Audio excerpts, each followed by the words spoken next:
Welcome back, everybody, to the Fantasy Hockey Hacks podcast, your season-long source for fantasy hockey news, analysis, and fun.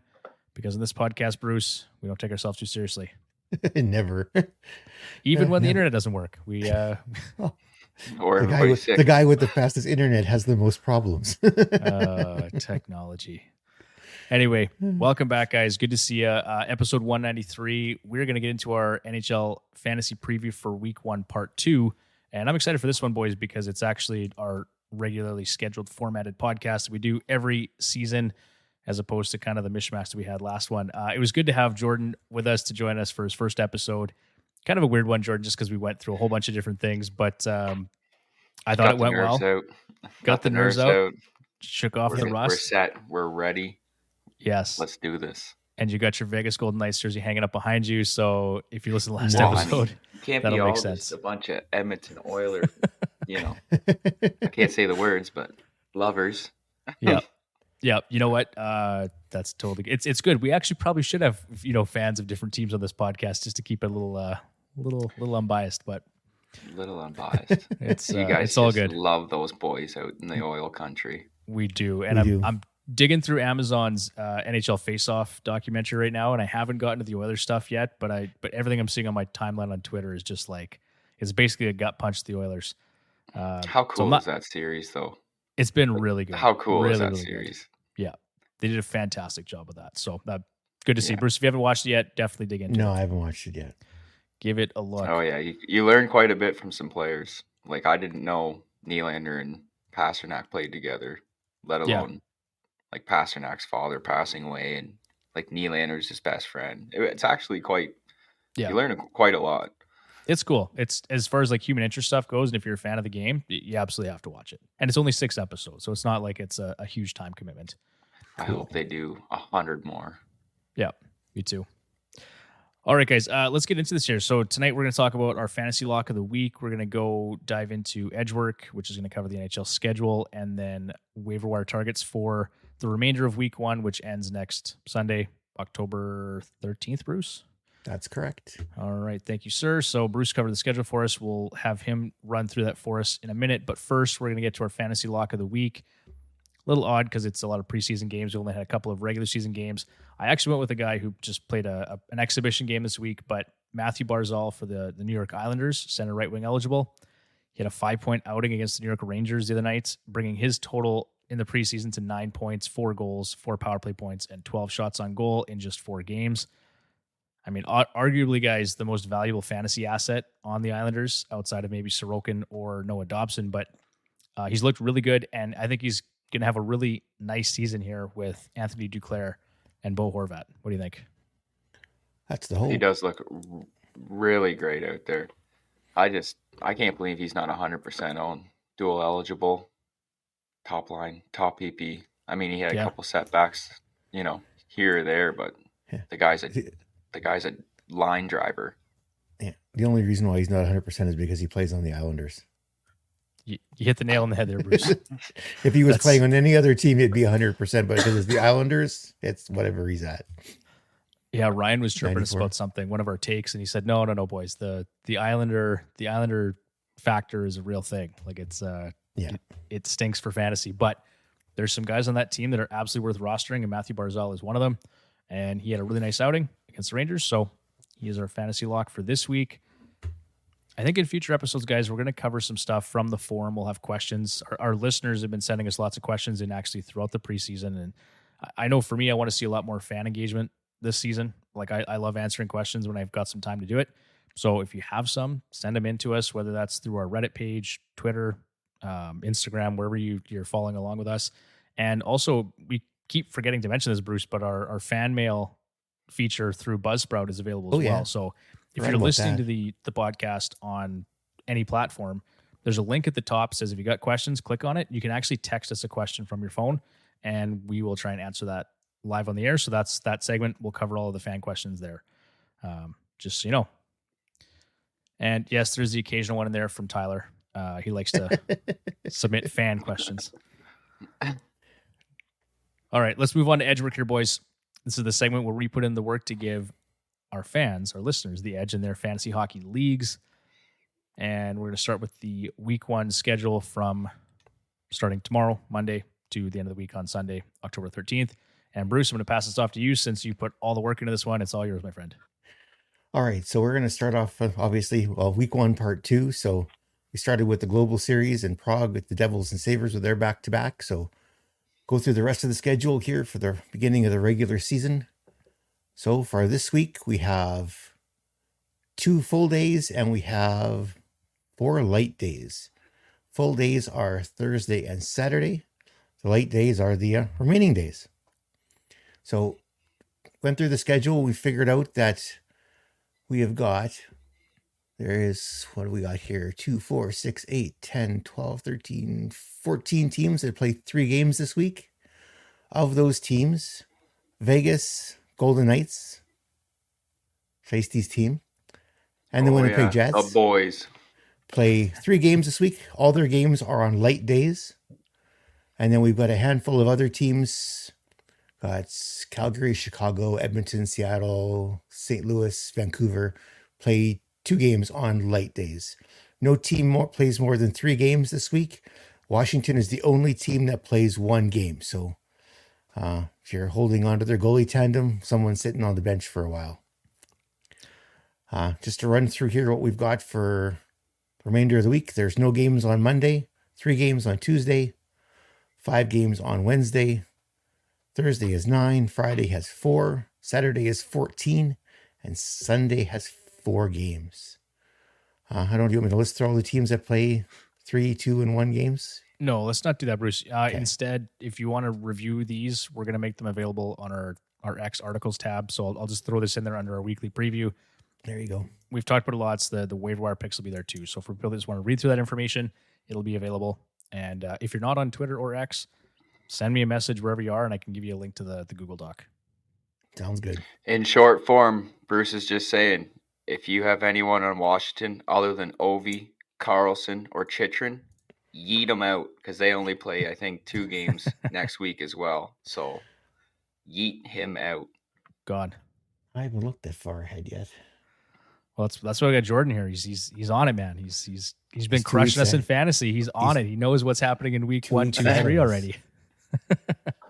I gotta get him out there for the boys. You gotta think about it. If you were on it, you would have got a New Jersey Devil guy for the first 2 games there, and then you're gonna drop him for one of our scheduled favorites here to equal out to 5 extra games. Speaking of the Devils, special shout out to Jack Hughes and Timo Meier, who had a combined 14 shots on goal for me yesterday. Oh, wow. Pretty nice showing from those 2 boys. So more of that this season, I'm sure. I can't wait to see what they do. Okay, let's get into our NHL Week 1 waiver wire targets. We're going to focus on players, as always, that are rostered in about 50% or less in standard Yahoo and or Fantrax leagues. There's going to be some exceptions, but we try and just focus on some players that are maybe lesser known or widely available. And our first target here, and Jordan, you and I are talking about this, off air, but he was sort of a big target, and now there's another guy that we're maybe more interested in. But the first guy we're going to talk about is Victor Olofsson, left wing, eligible for the Vegas Golden Knights. 6% rostered in Yahoo. They've got 3 games on the schedule, as Bruce had mentioned. That's one of the teams to target this week. Jordan, kind of run me through what you're looking at here for Victor Olofsson. I know there's some history there with Eichel and everything else. Yeah, like we were talking about before, we do like another said player, but we'll talk about him after. But I actually like Olofsson due to the fact that he played with Eichel, I think in 21. I'm pretty sure right when they started. He actually got the most points with Eichel. 56 games, 32 points, 54 games, 42 points, and then 72 and 49. So, I mean, the chemistry is already there. It's just the opportunity was greatly diminished from younger prospects in Buffalo. So his ice time dropped alone from 15 to 14 minutes to 11 minutes to almost minimal PP time. He's playing on the first line, first PP. He's going to get utilized. Just how well is he going to take it? Is he going to actually take this and run with it, or is Pavel Dorofeyev, going to take that position? Because he's been unreal. Yeah, we were talking about this. So I guess there's two things there. Victor Olofsson obviously had some nice chemistry with Jack Eichel. When Jack Eichel got traded, he doesn't have his running mate anymore, but Buffalo has one of the deepest prospect lines or pools in the NHL, right? And so at the same time, when guys like Dylan Cousins and JJ Peterka and Jack Quinn, all these guys are coming up and they're making an impact, and Olofsson was kind of struggling. It didn't work out well for him. He just went down. No. You could just see it. And it was unfortunate, but now he's back in Vegas. I think there's some good things to look forward to there. Like you said, the deployment's probably going to look a little better. Vegas doesn't have the deepest lineup they've had at forward, right? So it's an opportunity for him there. But yeah, Jordan, you and I are talking about Pavel Dorofeyev, and really interesting player. So he had a hat trick last night, a 4-point game, playing on that line with Thomas Hertl, and Alexander Holtz. They looked really good. I think that's a line that is going to do some damage here for the Vegas Golden Knights this season. Yeah, excellent line. And he also had 47 game and 24 points with only 1 PP time or 1 PP goal. So yeah. Well, and last night he got very little power play time too. I think it was like 6 seconds or something. Like it was at the end of the power play and he just was thrown out there. So he's producing at even strength, which again is what you want, because if he gets that power play time at some point, somehow he's going to produce even more for you. Fun fact though on Dorofeyev, he was tied with Braden Point last season at 11th league wide in terms of goals per 60 at 1.37. He was just outside the top 10. So that's really nice. Interesting player there in terms of some of those rate stats and how he was producing for that team. So that at 1% rostered, they're both left wing too. So yeah, pick and choose which one you want, but they're both on off nights. So for sure. And then there are a couple of guys there too. So Ivan Barbashev, center left wing eligible, 16% rostered, and William Karlsson, center only 35% rostered. That's a guy. Was it last year or the year before he had 40 goals? Hit another bounce back season. Year before. A year before. Yeah. So again, another guy with some potential there, some upside. Not some bad options there anyway if you're the Vegas Golden Knights. They did shit the bed, unfortunately, against the San Jose Sharks. That was kind of a rough outing for those guys. Oh yeah, Hill looked terrible. I was saying that. I forget who I was talking to this morning, but Hill looked terrible. And if Samsonov comes out being the 1A, I wouldn't be surprised. Just given the way that he's played early here. Yeah, there could be an opportunity there. All right, next guy up here, Bruce. Gabriel Velarde, center right wing eligible for the Winnipeg Jets, 41% roster in Yahoo. 3 games on the schedule, Edmonton, Chicago, and Minnesota all on the road. Finds himself on that top line with Scheifele and Kyle Connor, and on power play 1. Bruce, we've talked lots about this player the last season and a half. He was one of our breakout candidates last year, right? He sure was. Just gotta stay healthy. That's the big thing for him is health. I don't think he's played a single full season. No, I think since coming to the league. Yeah, but Jordan, he's over. Was it like 40? No, not 40. 63, I think, right? With LA 2 years ago. Yes. His highest games were 63 with, Yeah. But I mean, point per game, I'm pretty sure almost every time he touches the ice. Yeah. With like 2.4 shots per game. For quick math, that's a 70-point, 43 goal pace over 82 games in just 42 games. 36 points, 22 goals, 17 minutes on the ice with 3-7 on the power play. So, I mean, he looked good last year. Yeah, he sure did. Like we were laughing, Bruce. We thought, okay, it's one of our breakout candidates, and he looked really good. And unfortunately, couldn't stay healthy. But I don't know. I draft him every year. Yep. I do. I struggle with that because there's some guys you just know, right? They're like Dauber calls them Band-Aid boys, and you just know some of those guys are going to have injury troubles. But do you draft based on that? Like you probably shouldn't, right? Because sometimes these drafts or these injuries are it's just luck. It has nothing to do with the player necessarily. So, especially with a guy like Velarde, you can get him late in drafts. I got him, I think, in the last 2 or 3 rounds in at least 1 or 2 of my drafts this year. And that's a first power play player. Dual eligible. It's a powerhouse. Right? So it's like Nick Schmaltz, right? That's another guy you get at the end of your draft and He's going to put up some points. And so the value is really good on players like that. So it's really hard to pass up on. But right now, 41% rostered. And Jordan, that's not going to last. So as we get into the season and as he starts producing, he's not going to be 41% rostered for very long. No, he's not. Unless he, hopefully he doesn't do what he's been doing the last. He ain't going to ride the pine. Yeah. Yeah, could be. Okay, so give him a look. The next guy up here is Andrei Kuzmenko, left wing, right wing, eligible for the Calgary Flames.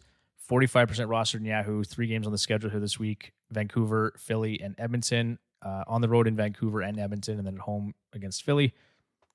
Another guy, top line with Nazem Kadri and Yegor Sharangovich, and on the top power play unit, Bruce, another player that we took some flack over a couple of years ago, or last season, whatever it was. Last season. Yeah, last season. Because he had a great rookie season, right? Yeah. Really couldn't have got much better. 73 points, 38 goals. But we looked at his numbers the following summer, and it was like there's no chance. Like he had a 26% shot rate, and basically by every metric that we look at, he was due for some fairly significant regression. Yeah. And it really didn't work with Rick Tocchet. No, when coaching change happened, everything went for shit.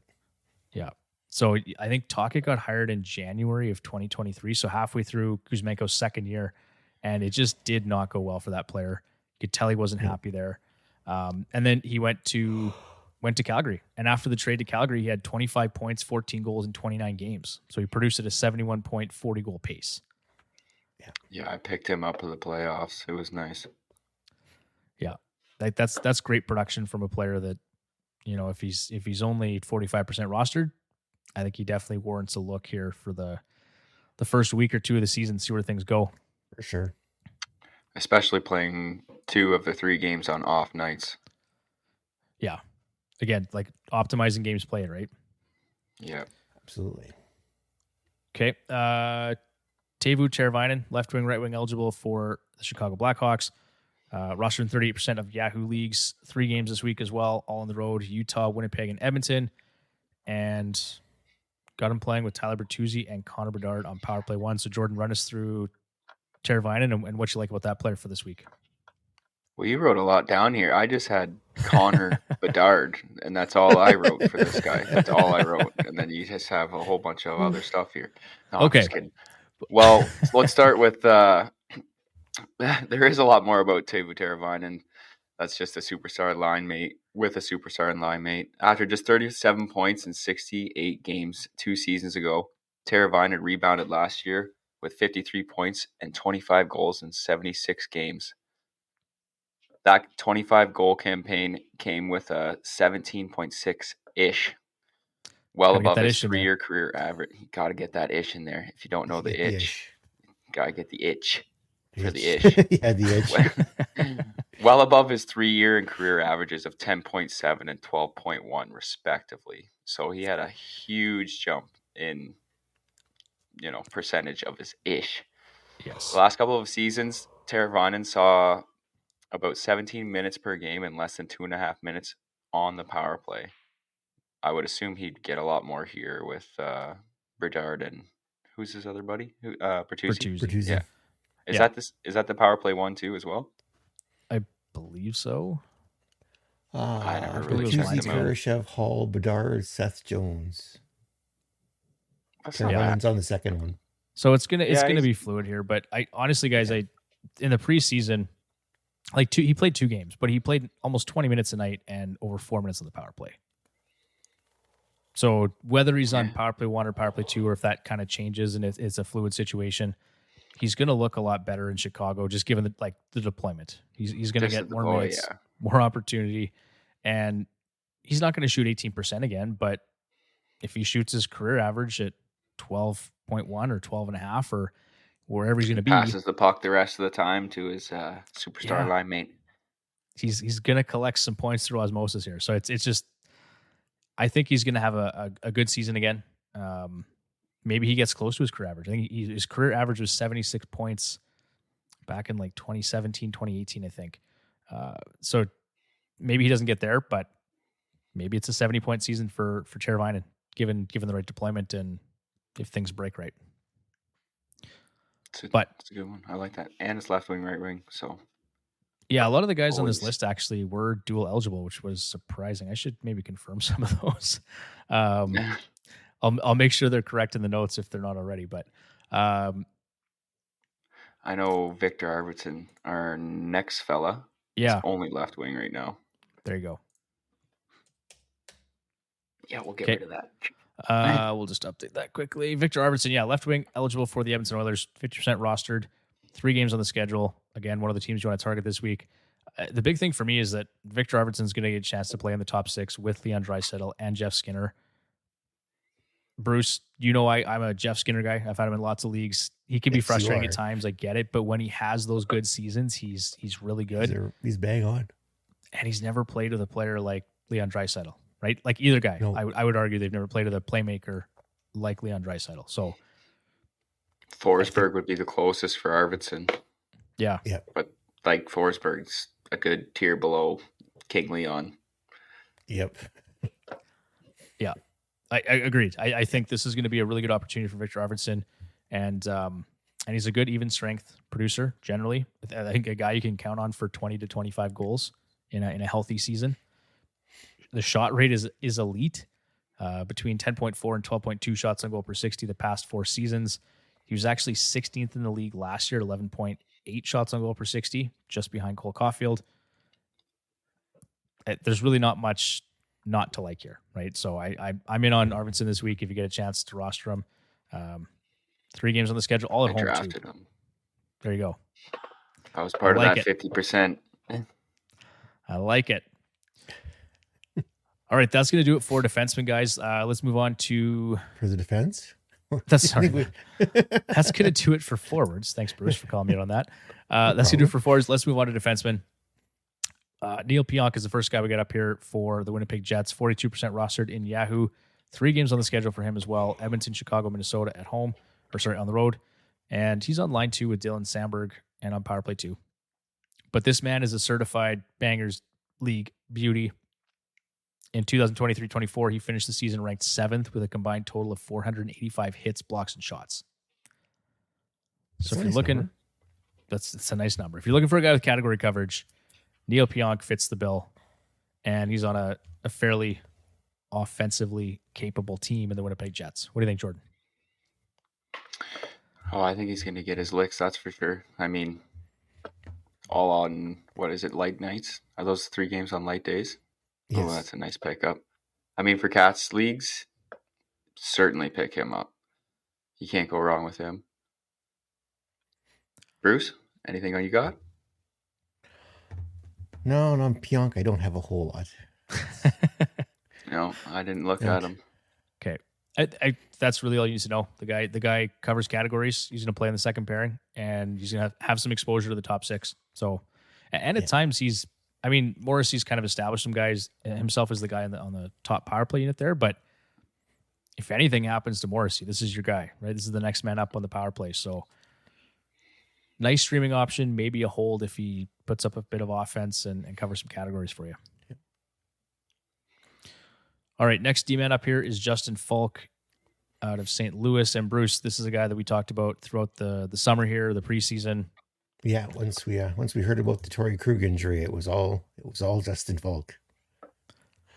Yeah. Ooh, excuse me. And I've been team Falk on this. I don't know where you stand, Jordan. But for me, it was Falk over a guy like Perunovic. I know some people have been pumping his tires saying that's a guy that could run the power play.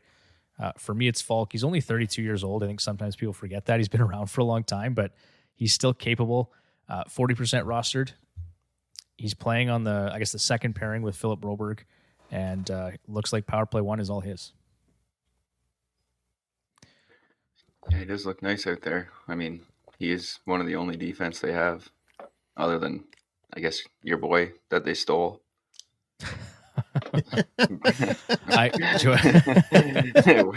There's some salt in that wound. Oh, Jordan, I saw red that day. Yeah, we have the tweets. Other than the first, yeah. It's. I really was not impressed with that. I mean, I get it, smart business decision from the GM there, but I didn't like it. And it sucks because for Edmonton, you lost 2 really talented young players, right? And Edmonton, you look like, I was thinking about this today, for them to lose Holloway, to lose Fogle, to lose McLeod, like that's a lot of speed and youth in your lineup, right? They got a little older, a little slower this year, so I don't like it. They wanted Perry. They didn't need Holloway. They didn't need McLeod. Perry was their man. That's the Lord Savior grace. Oh, good Lord. Okay, well, you know what? Going back to Falk here, he got a goal in this preseason. All right. Yep, he did. That is true. And there Devin goes. No, I'm still here. Just the camera cutting out. No, it's okay. Just the camera. Nobody panic. Going back to Justin Falk here, though, guys, I think he's primed for a bounce back season. I think we're going to see something around 50 points and 10 to 15 goals for him, somewhere in that range. It was reported this preseason that he was dealing with some nagging injuries last season, and obviously impacted his on-ice performance. In 60 games, though, he posted 30 points, 2 goals, just 2 goals. That's a big number here, actually. Minimal time on the power play, under 2 minutes. But his ish, so you guys know we like talking about the ish around here, 1.5% last season. That was by far the lowest of his career, well below his career average of 5.8%.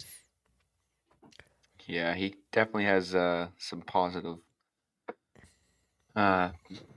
points coming his way. That's for sure. Yeah, like I didn't do the math on it, but if if just that corrects itself, his shooting percentage corrects itself, that right there is going to count. Like, he's not going to score 2 goals this year. He's going to be significantly higher. A couple more than 2. Even if he gets 10 goals, there's 60 points. If he gets his 2022, 2023 is 50 point production there. And again, a player that was going later in, like, well, not later, but just a little later in drafts, right? He wasn't, he's not a premier defenseman, right? So you're not paying that price tag for him, but the deployment looks good. And honestly, I don't think Broberg is any threat to take power play time from Falk or Prunovich for that matter. Not yet. Not this season. All right. And then our last defenseman here we'll talk about is going to be Adam Larsson for the Seattle Kraken, 14% rostered in Yahoo. 3 games this week, Seattle, Minnesota, and Dallas.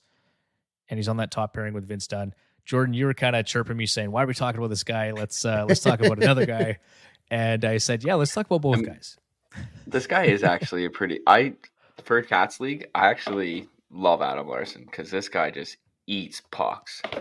Yes. Like, he just blocks pucks. Other than his hits, and he does get hit probably 2 to 3 hits a game. If I recall having him. Yeah, he's somewhere up there. He's like, yeah, exactly. So, like, he blocks shots like it's his job. He's a defenseman. He's a defenseman's defenseman. Like, you might get an assist. I wouldn't expect it, but if you want hits, blocks, and a couple penalty minutes, maybe a shot or 2 a game, you need this guy. Put him on your roster. He was a top 15 defenseman last year in terms of combined totals for shots on goal, hits, and blocks. He had 443 combined. So he's in the top 15, and you might get a little bit of offense. Like you said, Jordan, you don't expect it. I think his career high was 2 seasons ago with Seattle. 8 goals and 33 points in 2022, 2023. Some nice numbers for him. It's not bad. To be honest, that's actually better than what I actually thought he had. Yeah. So sorry, Adam Larsson. My bad. But you don't really expect that. You're right. If you can get that level of offense from him, that's definitely a bonus. But for the category coverage, I like that. The 3 games for the rest of the week, that's kind of why he's here. That's actually another good bonus too. If you're in the Cats and you just need that last day, 2 blocks and 1 hit just to win your category league. It's happened. Simple.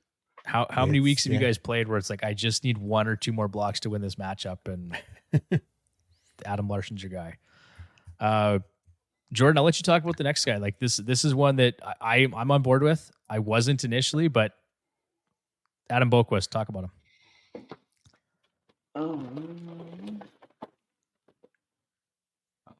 I lost my one sheet.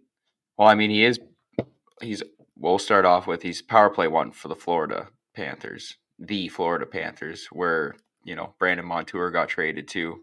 Took him 1 season to turn into a 70-point defenseman.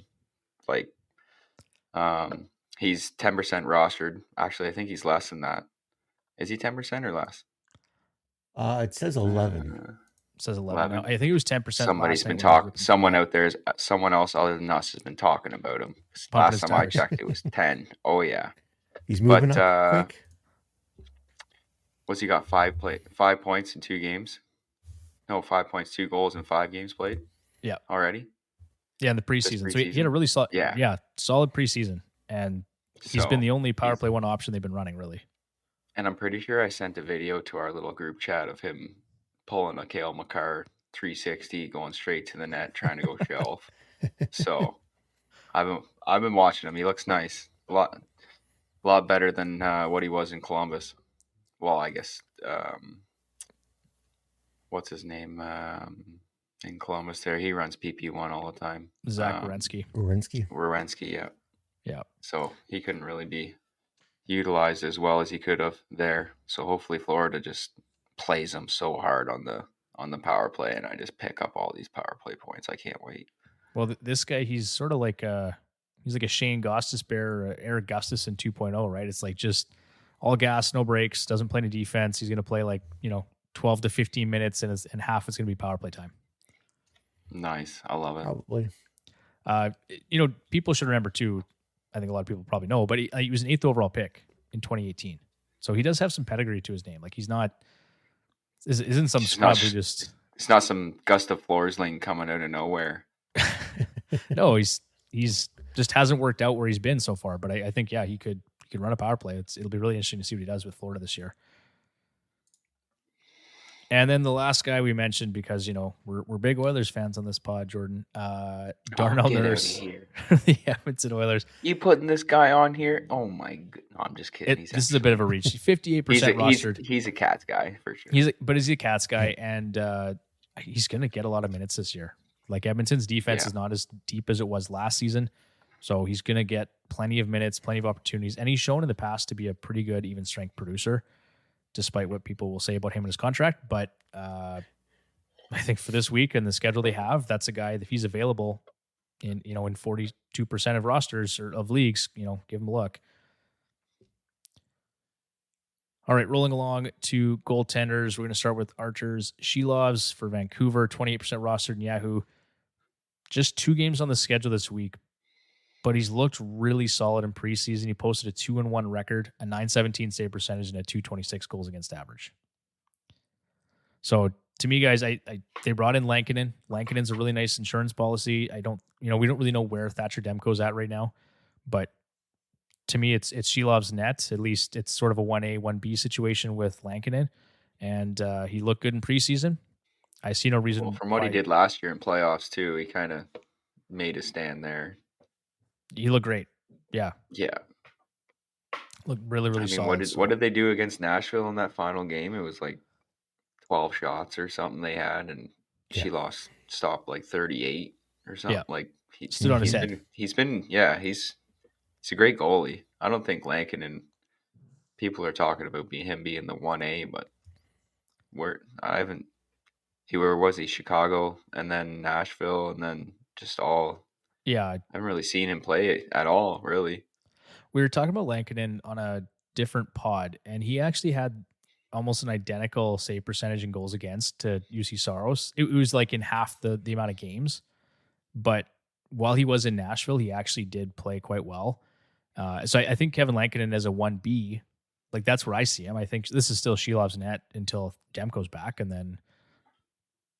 But it's interesting because they don't, with Thatcher Demko, it sounds like it's something he's gonna. Well, Freeman talked about it, right? And he's gonna have to learn to play with it. So it's an interesting situation. But for this week, I like Shelovs. I do too. It's good to be. Okay. Dustin Wolf out of Calgary, 26% rostered, 3 games on the schedule for them, like we had mentioned. Jacob Markstrom's gone, boys. So the future is now for Dustin Wolf, and I think that. You guys tell me. Bruce, I'll start with you. Like Dan Vladar, do you have any concern about Dan Vladar stealing starts from Dustin Wolf this season? Not really, no. Unless Vladar somehow magically recreates that. Was that playoff run there when he replaced Price for Montreal, and that little bit of run they went on there till I think they ran into the Flyers and got demolished. Yeah. Unless he recreates that, I don't think they're going to give Wolf lots of run here. Unless Wolf completely falls flat on his face. I was going to say, unless Wolf kind of just falters and he might get lesser starts, but they're going to work this guy. This is their new product. This is their Justin Hole of the Calgary Flames over here. So it's it's almost like the Anthony Stolarz thing. Like they're obviously going to play their young stars. Like they have to. There's not really a choice. Like they have to start them, see how they do, and if they start to falter, that's when you're like, oh, what should we do? Yeah, exactly. Go ahead, Bruce. Go ahead. I was going to say, I see my shares in Corpusalo drop like a rock today. So mine will be too. I haven't dropped him yet, Bruce, but that's on my agenda. I got to find a replacement for Corpusalo in our FHHL league. There's a couple guys on the list here you can look at. Yeah, for sure. Although I think they're both gone though in the FHHL. Bruce already went there. Bruce is already picking them all off. Yeah, sorry, they're not there anymore. Going back to Dustin Wolf though, guys, I like his numbers in the AHL were really solid.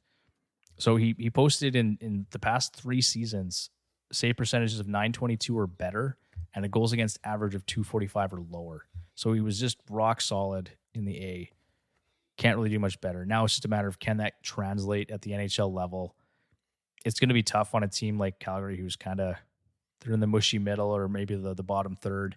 It's going to be tough for him to post similar numbers, obviously, but I think they're going to let him try. And he had a rough preseason, though. I don't know if you guys saw the numbers on that. I did not catch. No, I didn't see his numbers. He had one really good start against Seattle, and then he followed that up with 2 stinkers, 2 really bad starts against Vancouver and Winnipeg. I didn't even write the numbers down, but they were bad. They were like below 850. So, ew. Well, I mean, who is out in front of him? Because Calgary's not the best either right now. For sure. So take that with a grain of salt, but it was a rough preseason outside of one start. Let's keep that in mind. And then the last guy here is we got Joey Decord. Our boy Joey Decord from Seattle. Joey Mr. D. Kraken. Joey D. Bruce, you picked up Decord last year, did you not? I sure did. Probably the best acquisition of the season for you, or close. Right next to Connor Ingram, yep. Yeah, I stole some people's series last year. Absolutely. Ingram. Yeah. Oh my goodness. I had Decord as kind of the 0G steal of 23-24. Connor Ingram was right there too. I think he had a really solid first half. The second half was not good, but yeah, Joey Decord was just really good. 19, 11, and 8, 916 save percentage, 246 goals against, and 3 shutouts. You could be a lot worse. Could be a lot worse. I like Decord, and I think Seattle they want to win, right? Like they're not a team that has a lot of like high end talent up front, but they're just kind of one of those teams that does it all by committee, and I like their defense. They have lots to like on their defense.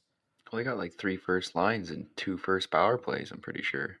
It's just it's one of those teams that like they don't have a Connor McDavid, a Leon Draisaitl, Austin Matthews, Nathan McKinnon. Like they don't have one of those guys, right? It's all by committee. It's all by committee. They're all doing yeah. Get on, let's go. We're going together. We're not going as one. Like Yanni Gord's their 4th line center.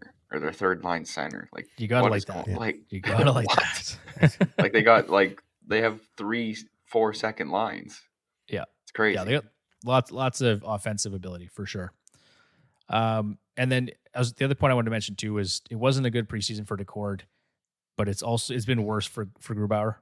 So I think if there's any concerns for people about what that tandem looks like, to me it's still Decord's crease to claim. But what do you guys think? I think so. Has been the same since, like, who did he win? Did he won? Out Colorado. Yeah. He signed him away from Colorado. Yeah, he hasn't looked good in any season with Seattle. I think he lost the starter 2 years in a row now. Yeah, Grubauer's had stretches like he'll go for 10 or 15 games where he looks really good, and then he just disappears again. I think he had one playoff run too. There's one series, and maybe it was against the ones against Colorado when they beat Colorado. The one against Colorado where he just went on a revenge tour. Yeah, I think he looked really good, and then it was the following series he kind of fell off the rails again. Yeah, he hasn't got up since. No. So Decord 58% rostered. He's not as widely available, but if he's still in your league, that's a guy that I'd have some time for, particularly this week. We mentioned Dan Vladar, 1% rostered, so that's a guy if Wolf can't get it done, then maybe look at him. And Jordan, you had one more guy you want to talk about here. Yeah, on a side note, this is my little hot take of the week or the season. I think that Justin and Noonan will take out Georgiev for the starter role for Colorado. Did you see how well Georgiev played this preseason? I wasn't following Georgiev. No. Oh my Jesus, he got lit. Vegas lit him up. So I think it was 6-1 the first game, and then I can't remember his other two games. But Noonan played against Vegas 2 nights ago, and they won 3-1. And I think he had a 28 save. I'm gonna pull up his numbers here, Jordan, because I know Noonan had a good preseason. Like I kept tabs on him a little bit, but I didn't look at his overall numbers. And just overall, like, he looked solid. Like, just like easy going, sliding back post to post. Just another day at work. It almost looked like. And when I watched the first game against them, Georgiev looked like he couldn't see the puck. Like he was struggling. Just those kind of games Georgiev likes to have. Looked a little more. I had someone ask me, would they trade? I can't remember the exact trade, but he was trading for Georgiev, and I just said I wouldn't be trading for Georgiev. I just think, to me, his peripherals are garbage generally. He'll win, he'll get wins because he plays for Colorado, but that's not a player that I'm looking to acquire. Going back to Noonan though, so his preseason, 1-1 record in 3 appearances looks like. 282 goals against and a 905 save percentage, but that was skewed by one bad game. So, like you said, Colorado, he had 1 goal on 22 shots against. He had a 1 goal against, a 955 save percentage. He played Dallas. He had 1 goal against, 1.95 goals against, a 933 save percentage, and it was just the 1 stinker against Utah where he gave up 5 goals. So that skews numbers. I don't think the Avs had anybody really relevant in that game. Yeah. Either. So Jordan, I'm with you. You put this guy on a roster with NHL players, especially in Colorado. I like that. That's a nice hot take. It's my hot take of the season. That's the only one you're getting. All right. Well, I'm going to clip that one. We'll get it on out on the YouTubes. We'll get it on the Twitter sphere. And the Twitter sphere. All right, guys, that's going to do it for tonight. That is our week 1 preview. Thanks for tuning in. We really appreciate it. Jordan, thanks for being here again, man. It's good to have you on. Bruce, glad you could be here too. I know it's been a fun weekend for you, and I'm under the weather, so we're all playing a little bit hurt here. And it's also like 2 a.m. where Jordan is. So, oh yeah. But as Jordan said, it's only like 12. The show must go on. The show must go on. The show must go on. I forgot to mention off the top, but if you appreciate what we're doing, if you like our content, if it's helping you in your fantasy hockey endeavors, please consider leaving a 5-star review on your podcast platform of choice. It really helps us to reach other listeners and help them in their leagues. And we can't just have my friends or Jordan's friends leaving us reviews. I mean, we need some people pumping in those reviews. So we really appreciate it if you can. Yeah, get out of those Facebook forums and come onto our forums. Come ask us some questions. We'll answer them. Even at night, in the morning, we'll get you back. We'll hit you up. 100%. And then with that, if you want to follow us on social media, we're on Twitter at FHHacks and on Instagram at Fantasy Hockey Hacks. We're also on YouTube under the same name. Give us a look. And then we've got more articles coming this week too. So Chris has got another one in the works. He's doing sort of like it's kind of like a 32 Thoughts type of thing. It's just basically a weekly roundup of what's going on around the league in terms of fantasy and the NHL in general. Lots of good information there. So if you're looking for one source of information to update you on everything, Chris has got you covered there. With that, boys, I'm tired. I'm going to bed. We will see you next Sunday. Sounds good. See you on Sunday, boys. Good luck this week. You too. Thanks, you too. Take care.